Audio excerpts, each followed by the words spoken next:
நான் சமீபத்தில் இன்னொரு இன்டர்வியூ ஒன்று பார்த்தேன். இது இவர் ஒரு ரிட்டையர் ஆன ஒருத்தர். இவர் யாருன்னா ஜெயில் சூப்பரிண்டென்ட். சென்னையில் இருந்த ஜெயிலில் இவர் தலைமை காவலராக இருந்த ஒருவர். யூடியூப்ல இருக்கு. அவர்கிட்ட ஒருத்தங்க பேட்டி கேட்டிருக்காங்க. அப்போ அவர்கிட்ட இதே மாதிரி கேட்டிருக்காங்க, உங்கள் வாழ்க்கையில் இந்த ஜெயில் அனுபவத்தில் மறக்க முடியாத ஒன்றை சொல்லுங்க. அப்போ அவர் சொன்னார், அதை இப்போ எனக்கு ரொம்ப அதை பாதிச்சுது. அவர் சொன்னார், ஒரு பையனை என் வாழ்க்கையில் மறக்கவே முடியாது. அந்த பையன் யாருன்னா ரொம்ப இளமையான ஒரு பையன், ஒரு 21, 22 அந்த மாதிரி நினைக்கிறேன். ஒரு ரொம்ப யங் பாய். அவன் அவனுக்கு மரண தண்டனை விதிக்கப்பட்டாங்க. அவனுக்கு அவனை தூக்கில் போடும்படியாக உத்தரவு வந்துருச்சு. அவனை நாளைக்கு தூக்கில் போட போகிறாங்க. ஆனால் இந்த ஜெயில் சூப்பரிண்டென்ட் அவர் சொல்கிறாரு, ஆனால் எனக்கு நல்லா தெரியும் அவன் அதை செய்யலைன்னு எனக்கு தெரியும். அந்த தப்பை அவன் செய்யலை. ஆனால் அவனுடைய துரதிருஷ்டவசமாக அவன் அதில் மாட்டிக்கிட்டான். அதாவது தப்பான இடத்துல தப்பான நேரத்தில் அவன் இருந்ததுனால பார்த்தவங்க எல்லாரும் இவன் தான் செஞ்சிருப்பான் அப்படின்னு ஒரு யூகத்தில், அதாவது அந்த அந்த எவிடன்ஸ் எல்லாமே பார்த்தீங்கன்னா சாட்சி சொன்னவங்க எல்லாம் இவன் தான் கை காமிச்சிட்டாங்க.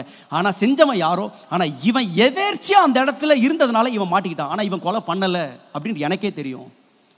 ஆனால் நீதிமன்றத்தில் அது நிற்கலை. இவனை கடைசியில் தூக்கு போட தீர்ப்பு கொடுத்துட்டாங்க. அடுத்த நாள் இவன் சாக போகிறான். அந்த நேரத்தில் நான் இவனை போய் சந்தித்தேன்.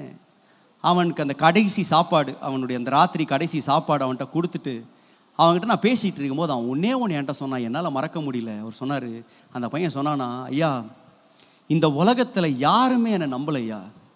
என் குடும்பம், என் சொந்த குடும்பமே நான் தான் கொலை பண்ண நம்புகிறாங்க ஐயா. என் ஃப்ரெண்ட்ஸ் எல்லாம் நான் தான் கொலை பண்ண நம்புகிறாங்க.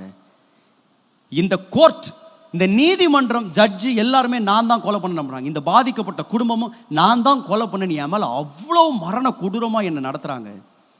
நாளைக்கு நான் சாவ போகிறேன் ஐயா, எனக்கு அதை பற்றி கூட கவலை இல்லையா, முடிஞ்சிருச்சு, இனிமேல்ட்டு எனக்கு வாய்ப்பு இல்லை, எல்லாத்தையும் ட்ரை பண்ணிட்டேன், நாளைக்கு எனக்கு தூக்கு. ஆனால் உங்ககிட்ட ஒரே ஒரு உதவியா, இந்த உலகத்தில் நான் அவனை கொலை செய்யலை அப்படின்னு நம்புகிற ஒரே ஒரு ஆளாக நீங்கள் எனக்காக இருப்பீங்களா? என் நம்புங்கய்யா, நீங்கள் ஒரு ஆளாச்சும் நம்புங்கய்யா, நான் அவனை கொலை பண்ணலையா.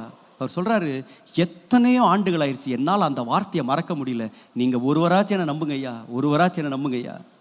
நான் சொல்கிறேன், இந்த உலகம் சில வேளைகளிலே இப்படிப்பட்ட தீர்ப்புகளை தவறாய் வழங்கும் பொழுது நாம் ஆராதிக்கிற ஒரு தேவன் தம்முடைய தீர்ப்புகள் ஒன்றிலுமே அவர் தவறு செய்வதே இல்லை.